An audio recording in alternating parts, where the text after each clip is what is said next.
Favourite అండి ఇది, అందరికి తెలుసు. దీన్ని ఏమంటారో కామెంట్ చేయండి. దీన్నైతే ఇవేంటో మీకు తెలిస్తే కామెంట్ చేయండి. నాకైతే పేరు సరిగ్గా గుర్తులేదు. తిమ్మిరి పిల్లలు అన్నట్లు గుర్తు నాకు. ఇవి ఒకసారి తిప్పుదాము. చిన్నప్పుడు బాగా తిప్పేవాళ్ళం అనమాట వీటిని.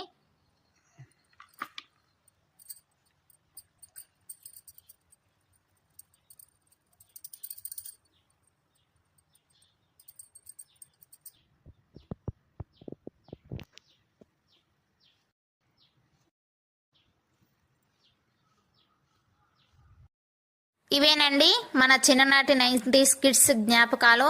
ఈ వీడియోని 90s కిడ్స్ అయితే చూసుంటే, కిడ్స్ అంటే అప్పట్లో కిడ్స్ అనమాట, ఇప్పుడు పెద్దవాళ్ళు అయిపోయి ఉంటారు. ఈ వీడియోని మీ ఫ్రెండ్స్కి, ఫ్యామిలీ మెంబర్స్కి షేర్ చేయండి. అలాగే వీడియో నచ్చితే మన ఛానల్కి ఒక లైక్ చేసి, మన ఛానల్ని కొత్తగా చూస్తున్నవారు సబ్స్క్రైబ్ చేసుకొని సపోర్ట్ చేయండి ఇలాంటి మంచి మంచి వీడియోస్ కోసం. అలాగే మీకు ఇది ఎక్కడ తీసుకున్నానో కావాలంటే నాకు కామెంట్ చేయండి, నేను వెబ్సైట్ లింక్ పెడతాను. Bye bye.